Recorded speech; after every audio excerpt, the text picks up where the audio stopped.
श्री गणेशाय नमः। श्री शिव पुराण महात्म्य भवाभ्यमग्न दीनं मा समुंदर भवान पार कर्म ग्रह ग्रहिता गर्ता सोह। तब शंकर शौनक जी के साधन विषय प्रश्न करने पर सूत जी का उन्हें शिव पुराण की उत्कृष्ट महिमा सुनाना। श्री शौनक जी ने पूछा, महाज्ञानी मलकारी हो तथा पवित्र सूत जी, आप संपूर्ण सिद्धांतों के ज्ञाता हैं। प्रभु मुझसे पुराणों की कथाओं के सार तत्व का विशेष रूप से वर्णन कीजिए।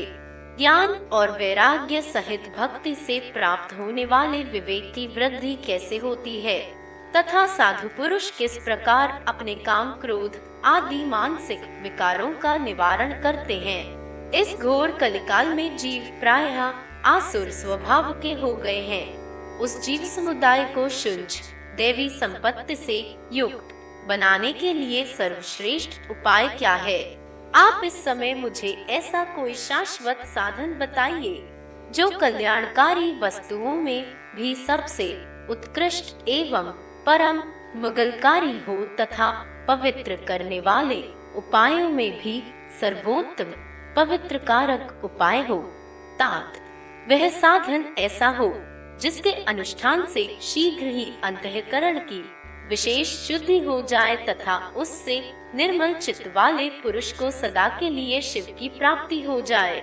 श्री सूत जी ने कहा, मुनि श्रेष्ठ शौनक, तुम धन्य हो, क्योंकि तुम्हारे हृदय में पुराण कथा सुनने का विशेष प्रेम एवं लालसा है। इसलिए मैं शुद्ध बुद्धि से विचार कर तुमसे परम उत्तम शास्त्र का वर्णन करता हूँ।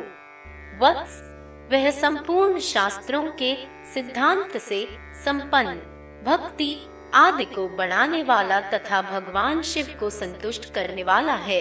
कानों के लिए रसायन अमृत स्वरूप तथा दिव्य है, तुम उससे श्रवण करो। मुने, वह परम उत्तम शास्त्र है शिव पुराण, जिसका पूर्व काल में भगवान शिव ने ही प्रवचन किया था। यह काल रूपी सर्प से प्राप्त होने वाले महान त्रास का विनाश करने वाला उत्तम साधन है। गुरुदेव व्यास ने सनत कुमार मुनि का उपदेश पाकर बड़े आदर से संक्षेप में ही इस पुराण का प्रतिपादन किया है। इस पुराण के प्रणयन का उद्देश्य है कलयुग में उत्पन्न होने वाले मनुष्यों के लूटनाटा की परम हित का साधन। यह शिव पुराण परम उत्तम शास्त्र है। इसे इस भूतल पर भगवान शिव का वामय शिव पुराण को स्वरूप समझना चाहिए और सब प्रकार से प्रेम पूर्वक इसका सेवन करना चाहिए। इसका पठन पुण्यात्मा और श्रवण सर्वन साधन रूप है। इससे शिव बुद्धि वाला भक्ति पाकर श्रेष्ठतम स्थिति में पहुंचा हुआ इस मनुष्य शीघ्र ही शिव पद को प्राप्त कर लेता है। हुए इसीलिए संपूर्ण यात्रा करके मनुष्यों ने इस पुराण को पढ़ने को इच्छा की है अथवा इसके अध्ययन को अभीष्ट साधन माना है। इसी तरह इसका प्रेम पूर्वक श्रवण भी संपूर्ण मनोवांछित फलों को देने वाला है। भगवान शिव के इस पुराण को सुनने से मनुष्य सब पापों से मुक्त हो जाता है तथा इस जीवन में बड़े बड़े उत्कृष्ट भोगों का उपभोग करके अंत में शिवलोक को प्राप्त कर लेता है।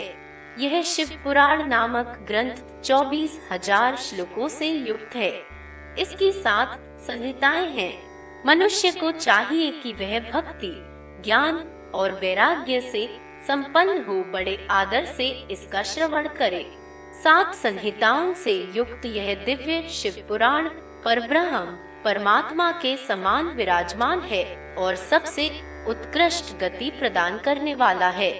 जो निरंतर अनुसंधान पूर्वक इस शिव पुराण को बाँचता है अथवा नित्य प्रेम पूर्वक इसका पाठ मात्र करता है, वह पुण्यात्मा है, इसमें संशय नहीं है। जो उत्तम बुद्धि वाला पुरुष अंतकाल में भक्ति पूर्वक इस पुराण को सुनता है, उस पर अत्यंत प्रसन्न हुए भगवान महेश्वर उसे अपना पद बाम प्रदान करते हैं। जो प्रतिदिन आदर पूर्वक इस शिव पुराण का पूजन करता है, वह इस संसार में संपूर्ण भोगों को भोग कर अंत में भगवान शिव के पद को प्राप्त कर लेता है। जो प्रतिदिन आलस्य रहित हो रेशमी वस्त्र आदि के वेष्टन से इस शिव पुराण का सत्कार करता है, वह सदा सुखी होता है। यह शिव पुराण निर्मल तथा भगवान शिव का सर्वस्व है। जो इहलोक और परलोक में भी सुख चाहता हो, उसे आदर के साथ प्रयत्न पूर्वक इसका सेवन करना चाहिए। यह निर्मल एवं उत्तम शिव पुराण धर्म, अर्थ, काम और मोक्ष रूप चारों पुरुषार्थी को देने वाला है। अतः सदा प्रेम पूर्वक इसका श्रवण एवं विशेष पाठ करना चाहिए। शिव पुराण के श्रवण से देवराज को शिवलोक की प्राप्ति तथा चुला का पाप से भय एवं संसार से वैराग्य। श्री शौनक जी ने कहा, महाभाग सूत जी, आप धन्य है, परमार्थ तत्व के ज्ञाता हैं।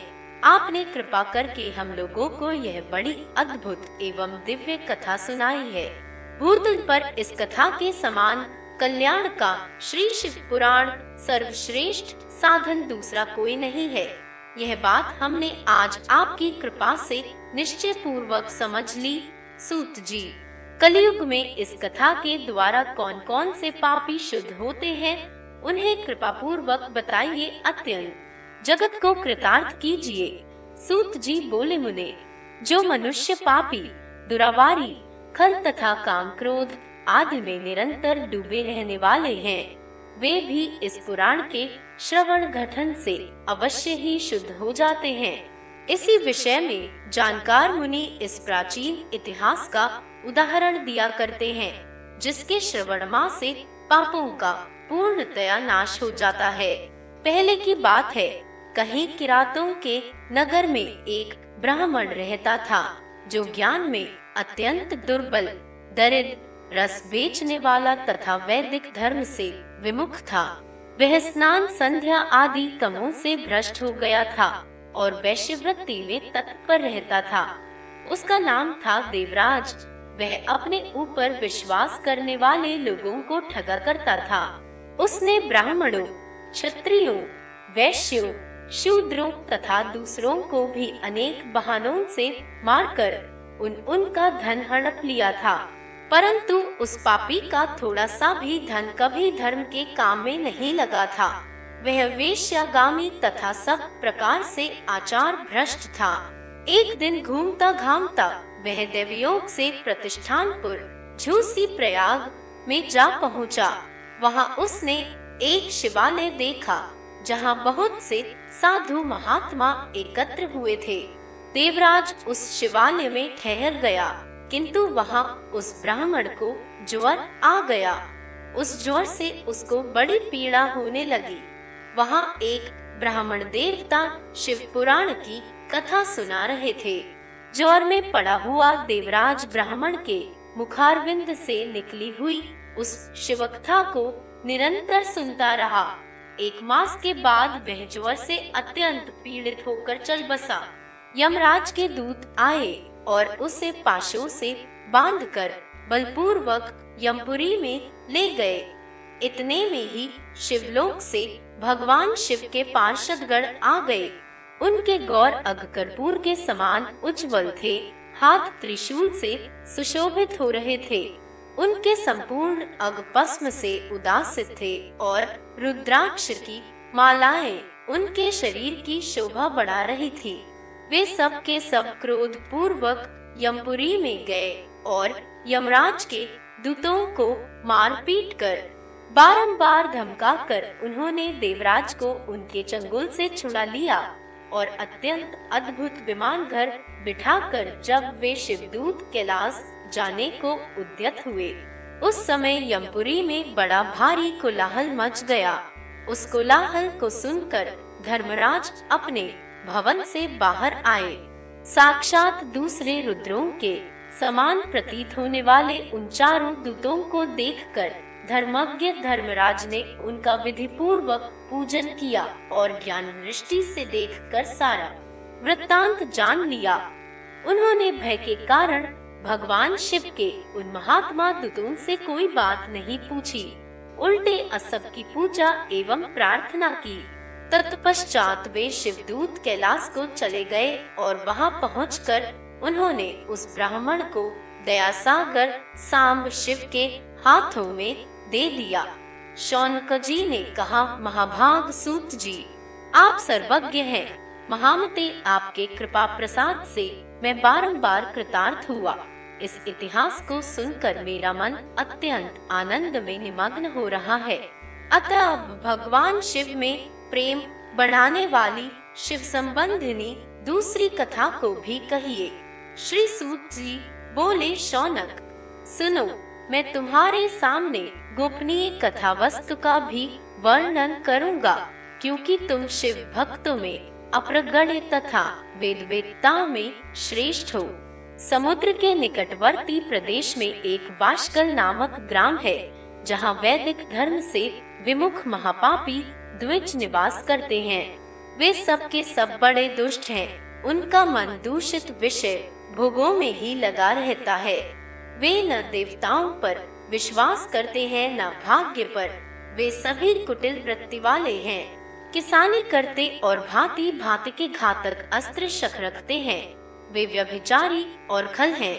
ज्ञान, वैराग्य तथा सद्धर्म का सेवन ही मनुष्य के लिए परम पुरुषार्थ है, इस बात को वे बिल्कुल नहीं जानते हैं। वे सभी पशु बुद्धि वाले हैं। जहाँ के द्विज ऐसे हों, वहाँ के अन्यवों के विषय में क्या कहा जाए। अन्य वर्णांक लोग भी उन्हीं की भांति कुत्सित विचार रखने वाले, स्वधर्म विमुख एवं खल हैं। वे सदा कुकर्म में लगे रहते और नित्य विषय भोगों में ही डूबे रहते हैं। वहाँ की सब स्त्रियां भी कुटिल स्वभाव की, स्वेच्छाचारिणी, पापासक्त, कुत्सित विचार वाली और व्यभिचारिणी हैं। वे सद्व्यवहार तथा सदाचार से सर्वथा शून्य हैं। इस प्रकार वहाँ दुष्टों का ही निवास है। उस वाष्कल नामक प्राम में किसी समय एक बिंदुक नामधारी ब्राह्मण रहता था। वह बड़ा अधम था, दुरात्मा और महापापी था। यद्यपि उसकी स्त्री बड़ी सुंदरी थी, तो भी वह कुमार्ग पर ही चलता था। उसकी पत्नी का नाम चला था।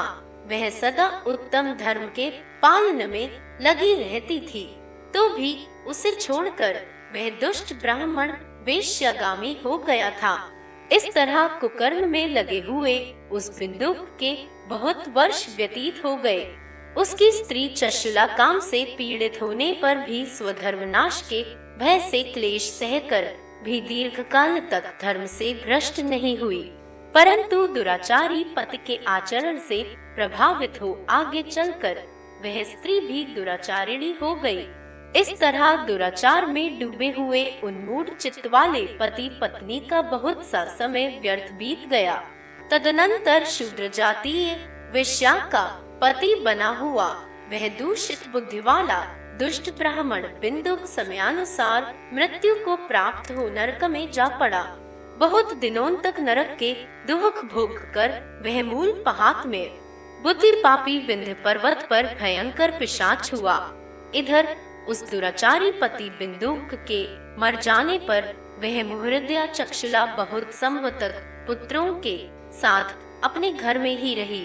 एक दिन दैवयोग से किसी पुण्य पर्व के आने पर वह स्त्री भाई बंधुओं के साथ गोकर्ण क्षेत्र में गई। तीर्थयात्रियों के से उसने भी उस समय जाकर किसी तीर्थ के जल में स्नान किया। फिर वह साधारणतया मेला देखने की दृष्टि से बंधुजनों के साथ यत्र तत्र घूमने लगी। घूमती धामती किसी देव मंदिर में गई और वहां उसने एक दैवज्ञ ब्राह्मण के मुख से भगवान शिव को परम यकीन एवं मंकारिणी उत्तम पौराणिक कथा सुनी।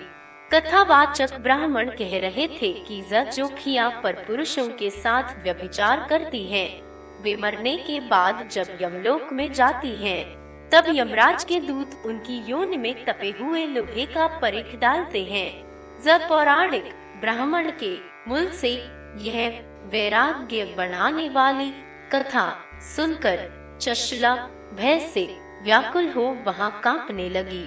जब कथा समाप्त हुई और सुनने वाले सब लोग वहां से बाहर चले गए, तब वह भयभीत नारी एकांत में शिव पुराण की कथा बांचने वाले उन ब्राह्मण देवता से खोली। चक्षुला ने कहा, ब्राह्मण, मैं अपने धर्म को नहीं जानती थी, इसलिए मेरे द्वारा बड़ा दुराधार हुआ है। स्वामिन, मेरे ऊपर अनुपम कृपा करके आप मेरा उद्धार कीजिए। आज आपके वैगम्य रस से ओतप्रोत इस प्रवचन को सुनकर मुझे बड़ा भय लग रहा है। मैं कांप उठी हूँ और मुझे इस संसार से वैराग्य हो गया है। मुझ मूढ़ चित्त वाली पापिनी को धिक्कार है। मैं सर्वथा निंदा के योग्य हूँ। कुत्सित विषयों में फंसी हुई हूँ और अपने धर्म से विमुख हो गई हूँ। हाय, न जाने किस किस घोर कष्टदायक दुर्गति में मुझे पड़ना पड़ेगा और वहाँ कौन बुद्धिमान पुरुष कुमार्ग में मन लगाने वाली मुझ पापिनी का साथ देगा। मृत्युकाल में उन भयंकर यमदूतों को मैं कैसे देखूंगी, जब वे बलपूर्वक मेरे गले में फंदे डालकर मुझे बांधेंगे, तब मैं कैसे धीरज धारण कर सकूंगी। नरक में जब मेरे शरीर के टुकड़े टुकड़े किए जाएंगे, उस समय विशेष दुहक देने वाली उस महायातना को मैं वहाँ कैसे सहूंगी। हाय, अब मैं मारी गई और मैं जल गई। मेरा हृदय विदीर्ण हो गया और मैं सब प्रकार से नष्ट हो गई, क्योंकि मैं हर तरह से पाप में ही डूबी रही हूँ। ब्राह्मण, ए आप शिव पुराण ही मेरे गुरु, आप माता और आप ही पिता हैं। आपकी शरण में आई हुई मुझ दीन अबला का आप ही उद्धार कीजिए, उद्धार कीजिए। सूत जो कहते हैं शौनक, इस प्रकार खेद और वैराग्य से युक्त हुई चचला ब्राह्मण देवता के दोनों चरणों में गिर पड़ी। तब उन बुद्धिमान ब्राह्मण ने कृपा पूर्वक उसे उठाया और इस प्रकार कहा। चचला की प्रार्थना से ब्राह्मण का उसे पूरा शिव पुराण सुनाना और समयानुसार शरीर छोड़कर शिवलोक में जा चला का पार्वती जी की सखी एवं सुखी होना। ब्राह्मण बोले, नारी, सौभाग्य की बात है कि भगवान शंकर की कृपा से शिव पुराण की इस वैराग्योक्त कथा को सुनकर तुम्हें समय पर चेत हो गया है। ब्राह्मण पत्नी, अब तुम इरो मत, भगवान शिव की शरण में जाओ। शिव की कृपा से सारा पाप तत्काल नष्ट हो जाता है। मैं तुमसे भगवान शिव की कीर्तिकथा से युक्त उस परम वस्तु का वर्णन करूंगा, जिससे तुम्हें सदा सुख देने वाली उत्तम गति प्राप्त होगी। शिव की उत्तम कथा सुनने से ही तुम्हारी बुद्धि इस तरह पश्चाताप से युक्त एवं शुद्ध हो गई है, साथ ही तुम्हारे मन में विषयों के प्रति वैराग्य हो गया है। पश्चाताप ही पाप करने वाले पापियों के लिए सबसे बड़ा प्रायश्चित है। सत्पुरुषों ने सबके लिए पश्चाताप को ही समस्त पापों का शोधक बताया है। पश्चाताप से ही पापों की शुद्धि होती है। जो पश्चाताप करता है वही वास्तव में पापों का प्रायश्चित करता है, क्योंकि सत्पुरुषों ने समस्त पापों की शुद्ध के लिए जैसे प्रायश्चित का उपदेश किया है, वह सब पश्चाताप से संपन्न हो जाता है। जो पुरुष विधि पूर्वक प्रायश्चित करके निर्भय हो जाता है, पर अपने कुकर्म के लिए पश्चाताप नहीं करता, उसे प्रायः उत्तम गति नहीं प्राप्त होती। परंतु जिसे अपने कुकृत्य पर हार्दिक पश्चाताप होता है, वह अवश्य उत्तम गति का भागी होता है, इसमें संशय नहीं। इस शिव पुराण की कथा सुनने से जैसी चित्त शुद्धि होती है, वैसी दूसरे उपायों से नहीं होती। जैसे दर्पण साफ करने पर निर्मल हो जाता है, उसी प्रकार इस शिव पुराण की कथा से चित्त अत्यंत शुद्ध हो जाता है, इसमें संशय नहीं है। मनुष्यों के शुद्ध चित्त में जगदम्बा पार्वती सहित भगवान शिव विराजमान रहते हैं। इससे वह विशुद्धात्या पुरुष श्री सांब सदाशिव के पद को प्राप्त होता है। इस उत्तम कथा का श्रवण समस्त मनुष्यों के लिए कल्याण का बीज है। अतः यथोचित शास्त्रोक्त मार्ग से इसकी आराधना अथवा सेवा करनी चाहिए। यह भव बंधन रूपी रोग का नाश करने वाली है। भगवान शिव की कथा को सुनकर फिर अपने हृदय में उसका मनन एवं निधिध्यासन करना चाहिए। इससे पूर्णतया चित्त शुद्धि हो जाती है। चित्त शुद्धि होने से महेश्वर की भक्ति अपने दोनों पुत्रों ज्ञान और वैराग्य के साथ निश्चय ही प्रकट होती है। तत्पश्चात महेश्वर के अनुग्रह से दिव्य मुक्ति प्राप्त होती है, इसमें संशय नहीं है। जो मुक्ति से कशित है उसे पशु समझना चाहिए, क्योंकि उसका चित्त माया के बंधन में आसक्त है। वह निश्चय ही संसार बंधन से मुक्त नहीं हो पाता। ब्राह्मण पति, इसलिए तुम विषयों से मन को हटा लो और भक्ति भाव से भगवान शंकर की इस परम पावन कथा को सुनो। परमात्मा शंकर की इस कथा को सुनने से तुम्हारे चित्त की शुद्धि होगी और इससे तुम्हें मोक्ष की प्राप्ति हो जाएगी। जो निर्मल चित्त से भगवान शिव के चरणार बिंदुओं का चिंतन करता है उसकी एक ही जन्म में मुक्ति हो जाती है। यह मैं तुमसे सत्य सत्य कहता हूँ। टीक सूत जी कहते हैं, शौनक इतना कहकर वे श्रेष्ठ शिव भक्त ब्राह्मण धूप हो गए। उनका हृदय करुणा से आई हो गया था। वे शुद्ध चित्त महात्मा भगवान शिव के ध्यान में मग्न हो गए। तदनंतर बिंदु को पत्री चचला मन ही मन प्रसन्न हो उठी। ब्राह्मण का उक्त उपदेश सुनकर उसके नेत्रों में आनंद के आंसू छलक आए थे। वह ब्राह्मण पनी चुला हर्ष भरे हृदय से उन श्रेष्ठ ब्राह्मण के दोनों चरणों में गिर पड़ी और हाथ जोड़कर बोली, मैं कृतार्थ हो गई। तत्पश्चात उठकर वैराग्योक्त उत्तम बुद्धि वाली वह स्वी जो अपने पापों के कारण आतंकित थी, उन महान शिव भक्त ब्राह्मण से हाथ जोड़कर गदगद वाणी में बोली। चुला ने कहा, ब्राह्मण शिव भक्तों में श्रेष्ठ अस्वामिन आप धन्य है, परमार्थदर्शी हैं और सदा परोपकार में लगे रहते हैं, इसलिए श्रेष्ठ साधु पुरुषों में प्रशंसा के योग्य हैं। साधु, मैं नरक के समुद्र में गिर रही हूँ, आप मेरा उद्धार कीजिए, उद्धार कीजिए। पौराणिक अर्थ तत्व से संपन्न जिस सुंदर शिव पुराण की कथा को सुनकर मेरे मन में संपूर्ण विषयों से वैराग्य उत्पन्न हो गया, उसी इस शिव पुराण को सुनने के लिए इस समय मेरे मन में बड़ी श्रद्धा हो रही है। सूत जी कहते हैं, ऐसा कहकर हाथ जोड़ उनका अनुग्रह पाकर चचला उस शिव पुराण की कथा को सुनने की इच्छा मन में लिए उन ब्राह्मण देवता की सेवा में तत्पर हो वहां रहने लगी। तदनंतर शिव भक्तों में श्रेष्ठ और शुद्ध बुद्धि वाले उन ब्राह्मण देव ने उसी स्थान पर उस स्त्री को शिव पुराण की उत्तम कथा सुनाई। इस प्रकार उस गोकर्ण नामक महाक्षेत्र में उन्हीं श्रेष्ठ ब्राह्मण से उसने शिव पुराण की वह परम उत्तम कथा सुनी जो भक्ति, ज्ञान और वैराग्य को बढ़ाने वाली तथा मुक्ति देने वाली है। उस परम उत्तम कथा को सुनकर वह ब्राह्मण पत्री अत्यंत कृतार्थ हो गई। उसका वित्त शीघ्र ही शुद्ध हो गया। फिर भगवान शिव के अनुग्रह से उसके हृदय में शिव के सगुण रूप का चिंतन होने लगा। इस प्रकार उसने भगवान शिव में लगी रहने वाली उत्तम बुद्धि पाकर शिव के सच्चिदानंदमय स्वरूप का बारंबार चिंतन आरंभ किया। तत्पश्चात समय के पूरे होने पर भक्ति, ज्ञान और वैराग्य से युक्त हुई चला ने अपने शरीर को बिना किसी कष्ट के त्याग दिया।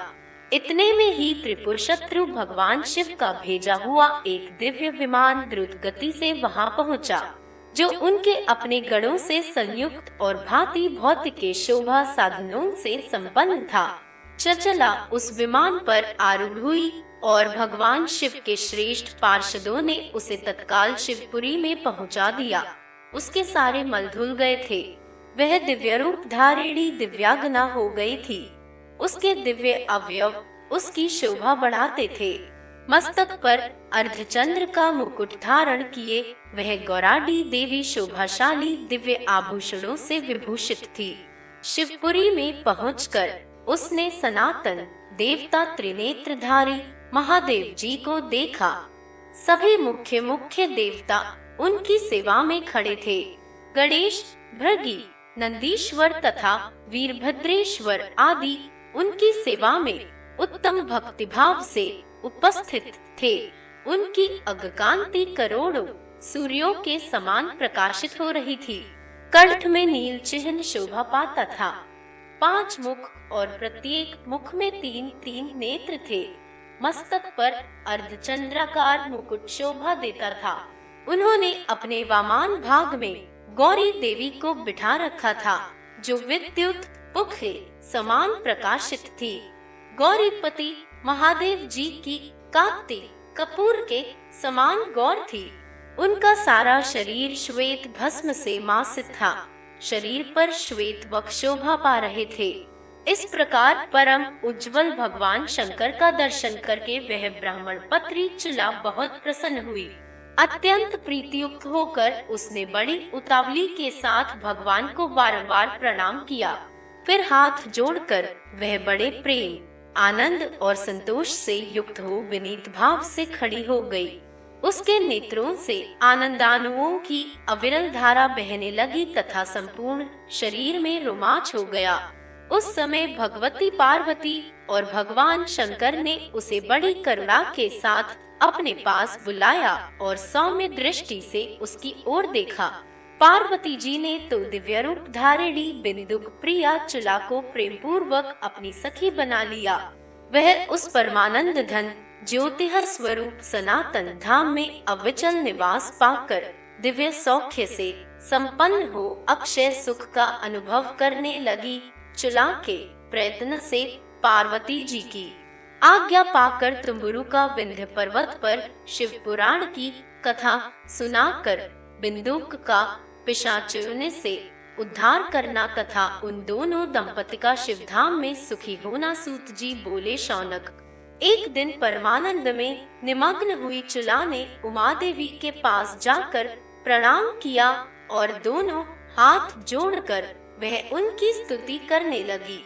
चक्षुला बोली, गिरिराज नंदिनी, स्कंद माता उमे मनुष्यों ने सदा आपका सेवन किया है। समस्त सुखों को देने वाली शंभु प्रिय आप ब्रह्म स्वरूपिणी हैं। विष्णु और ब्रह्मा आदि देवताओं द्वारा सेव्य है। आप ही सगुणा और निर्गुणा है तथा आप ही सूक्ष्म सच्चिदानंद स्वरूपिणी आद्या प्रकृति हैं। आप ही संसार की सृष्टि, पालन और संहार करने वाली है। तीनों गुणों का आश्रय भी आप ही हैं। ब्रह्मा, विष्णु और महेश्वर इन तीनों देवताओं का आवास स्थान तथा उनकी उत्तम प्रतिष्ठा करने वाली पराशक्ति आप ही है। सूत जी कहते हैं, शौनक, जिसे सदगति प्राप्त हो चुकी थी वह चला इस प्रकार महेश्वर पत्नी उमा की स्तुति करके सिर झुकाए चुप हो गई। उसके नेत्रों में प्रेम के आंसू उमड़ आए थे। तब करुणा से भरी हुई शंकर प्रिया भक्त वत्सला पार्वती देवी ने चला को संबोधित करके बड़े प्रेम से इस प्रकार कहा। का पार्वती बोली, सखी चले और सुंदरी, मैं तुम्हारी की हुई इस स्तुति से बहुत प्रसन्न हूँ। बोलो, क्या वर मांगती हो? तुम्हारे लिए मुझे कुछ भी अदेय नहीं है। चचुला बोली, निष्पाप गिरिराज, संक्षिप्त मरने के बाद कुमारी मेरे पति बिंदुक इस समय कहाँ है? उनकी कैसी गति हुई है यह मैं नहीं जानती। कल्याणमयी दीन वत्सले, और मैं अपने उन पतिदेव से जिस प्रकार संयुक्त हो सकूं वैसा ही उपाय कीजिए। महेश्वरी, महादेवी, मेरे पति एक शूद्र जातीय वेश्या के प्रति आसक्त थे और पाप में ही डूबे रहते थे। उनकी मृत्यु मुझसे पहले ही हो गई थी। न जाने वे किस गति को प्राप्त हुए। गिरिजा बोली, बेटी, तुम्हारा बिंदुक नाम वाला पति बड़ा पापी था। उसका अंतःकरण बड़ा ही दूषित था। वेश्या का उपभोग करने वाला वह महामूल नरक में पड़ा अगणित वर्षा तक नरक में नाना प्रकार के दुख भोग कर वह पापात्मा अपने शेष पाप को भोगने के लिए विंध्य पर्वत पर पिशान हुआ है। इस समय वह पिशाच अवस्था में ही है और नाना प्रकार के क्लेश उठा रहा है। वह दुष्ट वहीं वायु पीकर रहता और सदा सब प्रकार के कष्ट सहता है। सूत जी कहते हैं, शौनक अगौरी देवी की यह बात सुनकर उत्तम व्रत का पालन करने वाली चला उस समय पति के महान दुख से दुखी हो गई। फिर मन को स्थिर करके उस ब्राह्मण पत्री ने व्यथित हृदय से महेश्वरी को प्रणाम करके पुनः पूछा। चशला बोली, महेश्वरी ओ महादेवी, मुझ पर कृपा कीजिए और दूषित कर्म करने वाले मेरे उस दुष्ट पति का अब उद्धार कर दीजिए। देवी और कुत्सित बुद्धि वाले, उस पापात्मा पति को किस उपाय से उत्तम गति प्राप्त हो सकती है, यह शीघ्र बताइए। आपको नमस्कार है। पार्वती ने कहा, तुम्हारा पति यदि शिव पुराण को पुण्यमयी उत्तम कथा सुने तो सारी दुर्गति को पार करके वह उत्तम गति का भागी हो सकता है। अमृत के समान मधुर अक्षरों से युक्त गौरी देवी का यह वचन आदर पूर्वक सुनकर चला ने हाथ जोड़ मस्तक झुकाकर उन्हें बारंबार प्रणाम किया और अपने पति के समस्त पापों की शुद्धि तथा उत्तम गति की प्राप्ति के लिए पार्वती देवी से यह प्रार्थना की कि मेरे पति को शिव पुराण सुनाने की व्यवस्था होनी चाहिए। उस ब्राह्मण पत्री के बारंबार प्रार्थना करने पर शिवप्रिया गौरी देवी को बड़ी दया आई।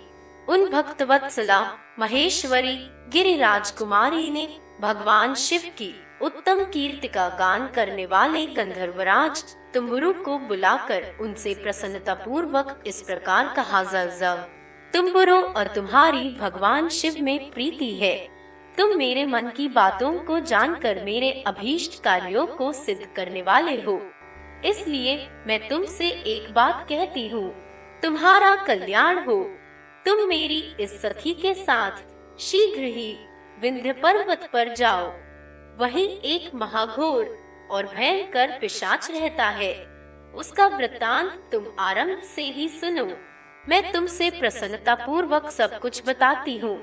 पूर्व जन्म में वह पिशाच बिंदुक नामक ब्राह्मण था, मेरी इस सखी चला का पति था, परंतु वह दुष्ट वेश्यागामी हो गया। स्नान संध्या आदि नित्य कर्म छोड़कर अपवित्र रहने लगा। क्रोध के कारण उसकी बुद्धि पर मूढ़ता छा गई थी। वह कर्तव्य का विवेक नहीं कर पाता था। अभक्ष्य भक्षण, सज्जनों से द्वेष और दूषित वस्तुओं का दान लेना यही उसका स्वाभाविक कर्म बन गया था। वह अस्त्र शस्त्र लेकर हिंसा करता, बाएं हाथ से खाता, दिनों को सताता और क्रूरता पूर्वक पराये घरों में आग लगा देता था। चांडालों से प्रेम करता और प्रतिदिन वेश्या के संपर्क में रहता था। बड़ा दुष्ट था। वह पापी अपनी पत्नी का परित्याग करके दुष्टों के गमे ही आनंद मानता था। वह मृत्यु पर्यंत दुराचार में ही फंसा रहा। फिर अंतकाल आने पर उसकी मृत्यु हो गई। वह पापियों के भोग स्थान योरियमपुर में गया और वहां बहुत से नरकों का उपभोग करके वह दुष्टात्मा जीव इस समय विंध्य पर्वत पर पिशाच बना हुआ है। वही वह दुष्ट पिशाच अपने पापों का फल भोग रहा है। तुम उसके आगे यत्न पूर्वक शिव पुराण को उस दिव्य कथा का प्रवचन करो, जो परम पुण्यमयी तथा समस्त पापों का नाश करने वाली है। शिव पुराण को कथा का श्रवण सबसे उत्कृष्ट पुण्य कर्म है। उससे उसका हृदय शीघ्र ही समस्त पापों से शुद्ध हो जाएगा और वह प्रत्योनिका परित्याग कर देगा। उस दुर्गति से मुक्त होने पर बिंदुक नामक पिशाच को मेरी आज्ञा से विमान पर बिठाकर तुम भगवान शिव के समीप ले आओ। जसूत जी कहते हैं, शौनक महेश्वरी उमा के इस प्रकार आदेश देने पर गंधर्वराज तुम्बुरु मन ही मन बड़े प्रसन्न हुए। उन्होंने अपने भाग्य की सराहना की। तत्पश्चात उस पिशाच की सती साध्वी पत्री चक्षुला के साथ विमा पैर बैठकर नारद के प्रिय मित्र तुम्बुरु वेग पूर्वक विंध्याचल पर्वत पर गए जहाँ वह पिशाच रहता था। वहाँ उन्होंने उस पिशाच को देखा। उसका शरीर विशाल था, थोड़ी बहुत बड़ी थी। वह कभी हंसता, कभी रोता और कभी उछलता था। उसकी आकृति बड़ी विकराल थी। भगवान शिव की उत्तम कीर्ति का गान करने वाले महाबली तुम्बुरु ने उस अत्यंत भयंकर पिशाच को पाशों द्वारा बांध लिया। तदनंतर तुम्बुरु ने शिव पुराण की कथा बांचने का निश्चय करके महोत्सवयुक्त स्थान और मंडप आदि की रचना की। इतने में ही संपूर्ण लोकों में बड़े वेग से यह प्रचार हो गया कि देवी पार्वती की आज्ञा से एक पिशाच का उद्धार करने के उद्देश्य से शिव पुराण की उत्तम कथा सुनाने के लिए तुम्बुरु विंध्य पर्वत पर गए हैं। फिर तो उस कथा को सुनने के लोभ से बहुत से देवर्षि भी शीघ्र ही वहां जा पहुँचे। आदर पूर्वक शिव पुराण सुनने के लिए आए हुए लोगों का उस पर्वत पर बड़ा अद्भुत और कल्याणकारी समाज जुट गया। फिर तुम्बुस ने उस पिशाच को पाशों से बांधकर आसन पर बिठाया और हाथ में वीणा लेकर गौरी पति की कथा का गान आरंभ किया। पहली अर्थात विदेश्वर संहिता से लेकर 7वीं वायु संहिता तक महात्म्यस्त्रित शिव पुराण की कथा का उन्होंने स्पष्ट वर्णन किया। सातों संहिता सहित शिव पुराण का आदर पूर्वक श्रवण करके वे सभी श्रोता पूर्णतः कृतार्थ हो गए। उस परम पुण्यमय शिव पुराण को सुनकर उस पिशाच ने अपने सारे पापों को शेकर उन पैशाचिक शीर को त्याग दिया। फिर तो शीघ्र ही उसका रूप दिव्य हो गया, अगकांति गौरवर्ण की हो गई। शरीर पर श्वेत वस्त्र तथा सब प्रकार के पुरोचित आभूषण उसके अंगों को उदासित करने लगे। वह त्रिनेत्रधारी चंद्रशेखर रूप से गया। इस प्रकार दिव्य देहधारी होकर श्रीमान बिंदुक अपनी प्राणवल्लभा चचला के साथ स्वयं भी पार्वती वल्लभ भगवान शिव का गुणगान करने लगा। उसकी स्त्री को इस प्रकार दिव्य रूप से सुशोभित देख वे सभी देवर्षि बड़े विस्मित हुए। उनका चित्त परमानंद से परिपूर्ण हो गया। भगवान महेश्वर का वह अद्भुत चरित्र सुनकर वे सभी श्रोता परम कृतार्थ हो प्रेम पूर्वक श्री शिव का यशोगान करते हुए अपने अपने धाम को चले गए। दिव्य रूपधारी श्रीमान बिंदुक भी सुंदर विमान पर अपनी प्रियतमा के यास बैठकर सुख पूर्वक आकाश में स्थित हो बड़ी शोभा पाने लगा।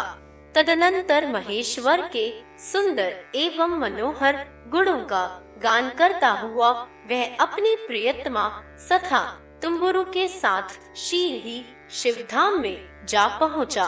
वहां भगवान महेश्वर तथा पार्वती देवी ने प्रसन्नता पूर्वक बिंदुक का बड़ा सत्कार किया और उसे अपना पार्षद बना लिया। उसकी पत्नी चुलायार्वती जी की सखी हो गई। उस घनीभूत ज्योतिः स्वरूप परमानंद में सनातन धाम में अविचल निवास पाकर वे दोनों दंपति परम सुखी हो गए। शिव पुराण के श्रवण की विधि तथा श्रोताओं के पालन करने योग्य नियमों का वर्णन शौनकत्री कहते हैं। महाप्राज्ञ व्यास शिष्य सूत जी आपको नमस्कार है। आप धन्य है, शिव भक्तों में श्रेष्ठ हैं। आपके महान गुण वर्णन करने योग्य हैं। अब आप कल्याणमय शिव पुराण के श्रवण की विधि बतलाइए, जिससे सभी श्रोताओं को संपूर्ण उत्तम फल की प्राप्ति हो सके। सूत जी ने कहा, मुने शौनक, अब मैं तुम्हें संपूर्ण फल की प्राप्ति के लिए शिव पुराण के श्रवण की विधि बता रहा हूँ। पहले किसी ज्योतिषी को बुलाकर दानमान से संतुष्ट करके अपने सहयोगी लोगों के साथ बैठकर बिना किसी विघ्न बाधा के कथा की समाप्ति होने के उद्देश्य से शुद्ध मुहूर्त का अनुसंधान कराए और प्रयोग पूर्वक देश देश में स्थान स्थान पर यह संदेश भेजे कि हमारे यहाँ शिव पुराण की था होने वाली है। अपने कल्याण की इच्छा रखने वाले लोगों को उसे सुनने के लिए अवश्य पधारना चाहिए। कुछ लोग भगवान श्रीहरि की कथा से बहुत दूर पड़ गए हैं। कितने ही स्त्री, शूद्र आदि भगवान शंकर के कथा कीर्तने वक्षित रहते हैं, उन सबको भी सूचना हो जाए, ऐसा प्रबंध करना चाहिए। देश देश में जो भगवान शिव के भक्त हो तथा शिव कथा के कीर्तन और श्रवण के लिए उत्सुक हो, सबको आदर पूर्वक बुलवाना चाहिए और आए हुए लोगों का सब प्रकार से आदर सत्कार करना चाहिए। शिव मंदिर में, तीर्थ में, वन प्रांत में अथवा घर में शिव पुराण की कथा सुनने के लिए उत्तम स्थान का निर्माण करना चाहिए। कले के खंभों से सुशोभित एक ऊंचा कथा मंडप तैयार कराए, उसे सब और फल पुष्य आदि से तथा सुंदर बंदुवे से अलंकृत करे और चारों ओर ध्वजा पताका लगाकर तरह तरह के सामानों से सजाकर सुंदर शुभम बना दे। भगवान शिव के प्रति सब प्रकार से उत्तम भक्ति करनी चाहिए, वही सब तरह से आनंद का विधान करने वाली है। परमात्मा भगवान शंकर के लिए दिव्य आसन का निर्माण करना चाहिए तथा कथा वाचक के लिए भी एक ऐसा दिव्य आसन बनाना चाहिए जो उनके लिए सुखद हो सके। मुने, नियम पूर्वक कथा सुनने वाले श्रोताओं के लिए भी यथायोग्य स्थानों की व्यवस्था करनी चाहिए। अन्य लोगों के लिए साधारण स्थान ही रखने चाहिए। जिसके मुख से निकली हुई वाणी देहधारियों के लिए कामधेनु के समान अभीष्ट फल देने वाली होती है, उस पुराणवेता विद्वान वक्ता के प्रति तुच्छ बुद्धि कभी नहीं करनी चाहिए। संसार में जन्म तथा गुणों के कारण बहुत से गुरु होते हैं, परंतु उन सभी पुराणों का ज्ञाता विद्वान ही परम गुरु माना गया है। पुराणवेत्ता पवित्र, दक्ष, शांत, ईर्ष्या पर विजय पाने वाला, साधु और दयालु होना चाहिए। ऐसा प्रवचन कुशल विद्वान इस पुण्यमयी कथा को कहे। सूर्योदय से आरंभ करके 3:30 पहर तक उत्तम बुद्धि वाले विद्वान पुरुष को शिव पुराण की कथा सम्यक रीति से बांचनी चाहिए। मध्याह्न काल में 2 घड़ी तक कथा बंद रखनी चाहिए, जिससे कथा कीर्तन से अवकाश पाकर लोग भल मूत्र का त्याग कर सके। कथा प्रारंभ के दिन से 1 दिन पहले व्रत ग्रहण करने के लिए वक्ता को क्षौर करा लेना चाहिए। जिन दिनों कथा हो रही हो उन दिनों प्रयत्न पूर्वक प्रातः काल का सारा नित्य कर्म संक्षेप से ही कर लेना चाहिए। वक्ता के पास उसकी सहायता के लिए एक दूसरा वैसा ही विद्वान स्थापित करना चाहिए, वह भी सब प्रकार के संशयों को निवृत्त करने में समर्थ और लोगों को समझाने में कुशल हो। कथा में आने वाले विनों की निवृत्ति के लिए गणेश जी का पूजन करे। कथा के स्वामी भगवान शिव की तथा विशेषता शिव पुराण की पुस्तक की भक्ति भाव से पूजा करे। तत्पश्चात उत्तम बुद्धि वाला श्रोता तन मन से शुद्ध एवं प्रसन्नचित्त हो आदर पूर्वक शिव पुराण की कथा सुने। जो वक्ता और श्रोता अनेक प्रकार के कौमे भटक रहे हो, काम आदि 6 विकारों से युक्त हो, सुई में आसक्ति रखते हो और पाखंडपूर्ण बातें कहते हो, वे पुण्य के भागी नहीं होते। जो लौकिक चिंता तथा धन, गृह एवं पुत्र आदि को चिंता को छोड़कर कथा में मन लगाए रहते हैं, उन शुद्ध बुद्धि पुरुषों को उत्तम फल को प्राप्ति होती है। जो श्रोता श्रद्धा और भक्ति से युक्त होते हैं, दूसरे को में मन नहीं लगाते और मौन, पवित्र एवं उद्वेग शून्य होते हैं, वे ही पुण्य के भागी होते हैं। सूत जी बोले, शौनक, आप अब शिव पुराण सुनने का व्रत लेने वाले पुरुषों के लिए जो नियम है उन्हें भक्ति पूर्वक सुनो। नियम पूर्वक इस श्रेष्ठ कथा को सुनने से बिना किसी विघ्न बाधा के उत्तम फल की प्राप्ति होती है। जो लोग दीक्षा से रहित हैं, उनका कथा श्रवण में अधिकार नहीं है, अतः मुने कथा सुनने की इच्छा वाले सब लोगों को पहले वक्ता से दीक्षा ग्रहण करनी चाहिए। जो लोग नियम से कथा सुने, उनको ब्रह्मचर्य से रहना, भूमि पर सोना, पतन में खाना और प्रतिदिन कथा समाप्त होने पर ही अन्न ग्रहण करना चाहिए। जिसमें शक्ति हो वह पुराण की समाप्ति तक उपवास करके शुद्धता पूर्वक भक्तिभाव से उत्तम शिव पुराण को सुने। इस कथा का व्रत लेने वाले पुरुष को प्रतिदिन एक ही बार हविष्यान्न भोजन करना चाहिए। जिस प्रकार से कथा श्रवण का नियम सुखपूर्वक सज सके वैसे ही करना चाहिए। गरिष्ठ अन्न, दाल, जला अन्न, सेम, मसूर, भावदूषित तथा बासी अन्न को खाकर कथा व्रती पुरुष कभी कथा को न सुने।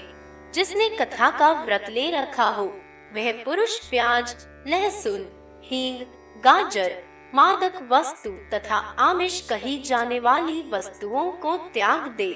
कथा का व्रत लेने वाला पुरुष काम, क्रोध आदि 6 विकारों को, ब्राह्मणों की निंदा को तथा पतिव्रता और साधु संतों की निंदा को श्री त्याग दे। कथाव्रती पुरुष प्रतिदिन सत्य, शौच, दया, मौन, सरलता, विनय तथा हार्दिक उदारता इन सद्गुणों को सदा अपनाए रहे। श्रोता निष्काम हो या सकाम यह नियम पूर्वक कथा सुने। सकाम पुरुष अपनी अभीष्ट कामना को प्राप्त करता है और निष्काम पुरुष मोक्ष पा लेता है। दरिद्र, क्षय का रोगी, पापी, भाग्यहीन तथा संतान रहित पुरुष भी इस उत्तम कथा को सुने। काक, बधिया आदि जो 7 प्रकार को दुष्टा स्त्रियां हैं वे तथा जिसका गर्भ गिर जाता हो वह इन सभी को शिव पुराण की उत्तम कथा सुननी चाहिए। मुने, स्त्री हो या पुरुष सबको यन पूर्वक विधि विधान से शिव पुराण की यह उत्तम कथा सुननी चाहिए। महर्षि, इस तरह शिव पुराण की कथा के पाठ एवं श्रवण संबंधी यज्ञोत्सव को समाप्ति होने पर श्रोताओं को भक्ति एवं प्रयत्न पूर्वक भगवान शिव की पूजा की भांति पुराण पुस्तक की भी पूजा करनी चाहिए। तदनंतर विधि पूर्वक वक्ता का भी पूजन करना आवश्यक है। पुस्तक को आच्छादित करने के लिए नवीन एवं सुंदर बस्ता बनावे और उसे बांधने के लिए दृढ़ एवं दिव्य डोरी लगावे, फिर उसका विधिवत पूजन करे। मुनि श्रेष्ठ, इस प्रकार महान उत्सव के साथ पुस्तक और वक्ता की विधिवत पूजा करके वक्ता की सहायता के लिए स्थापित हुए पंडित का भी उसी के अनुसार धन आदि के द्वारा उससे कुछ ही कम सत्कार करे। वहां आए हुए ब्राह्मणों को अन्न धन आदि का दान करे। साथ ही गीत, वाद्य और नृत्य आदि के द्वारा महान उत्सव रचाए। मुने, यदि श्रोता विरक्त हो तो उसके लिए कथा समाप्ति के दिन विशेष रूप से उस गीता का पाठ करना चाहिए जिसे श्री रामचंद्र जी के प्रति भगवान शिव ने कहा था। यदि श्रोता गृहस्थ हो तो उस बुद्धिमान को उपश्रवण कर्म की शांति के लिए शुद्ध हविड़ के द्वारा होम करना चाहिए। मुने, रुद्र संहिता के प्रत्येक श्लोक द्वारा होम करना उचित है अथवा गायत्री मंत्र से होम करना चाहिए, क्योंकि वास्तव में यही राम गायत्री माँ ही है। अथवा शिवोच्चाक्षर मूल मंत्र से हवन करना उचित है। होम करने की शक्ति न हो तो विद्वान पुरुष यथाशक्ति हवनीय हविष्य का ब्राह्मण को दान करे। न्यूनातिरिक्तता रूप दोष की शांति के लिए भक्ति पूर्वक शिव सहस्रनाम का पाठ अथवा श्रवण करे। इससे सब कुछ सफल होता है, इसमें संशय नहीं है, क्योंकि तीनों लोकों में उससे बढ़कर कोई वस्तु नहीं है। कथा श्रवण संबंधी व्रत की पूर्णता की सिद्धि के लिए 11 ब्राह्मणों को मधुमिश्रित खीर भोजन कराए और उन्हें दक्षिणा दे।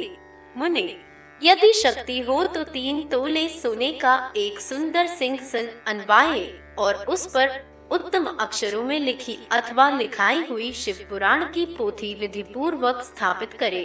तत्पश्चात पुरुष उसकी आवाहन आदि विविध उपचारों से पूजा करके दक्षिणा चढ़ाए। फिर जितेंद्रिय आचार्य का वरु, आभूषण एवं गंध आदि से पूजन करके दक्षिणा सहित वह पुस्तक उन्हें समर्पित कर दे। उत्तम बुद्धि वाला श्रोता इस प्रकार भगवान शिव के संतोष के लिए पुस्तक का दान करे। शौनक, इस पुराण के उस दान के प्रभाव में भगवान शिव का अनुग्रह पाकर पुरुष भवानंदन से मुक्त हो जाता है। इस तरह विधि विधान का पालन करने पर श्री संपन्न शिव पुराण संपूर्ण फल को देने वाला तथा भोग और मोक्ष का दाता होता है। मुने, शिव पुराण का वह सारा महात्म्य जो संपूर्ण अभीष्ट को देने वाला है, मैंने तुम्हें कह सुनाया। अब और क्या सुनना चाहते हो? श्रीमान शिव पुराण समस्त पुराणों के भाल का तिलक माना गया है। यह भगवान शिव को अत्यंत प्रिय, रमणीय तथा भवरोग का निवारण करने वाला है। जो सदा भगवान शिव का ध्यान करते हैं, जिनकी वाणी शिव के गुणों की स्तुति करती है और जिनके दोनों कान उनकी कथा सुनते हैं, इस जीव जगत में उन्हीं का जन्म लेना सफल है। वे निश्चय ही संसार सागर से पार हो जाते हैं, गर्विश नहीं करते। जो अपनी महिमा से जगत के बाहर और भीतर भासमान है तथा जो मन के बाहर और भीतर वाणी एवं मनोवृत्ति में प्रकाशित होते हैं, उन अनंत आनंद घन रूप परम शिव की मैं शरण लेता हूँ।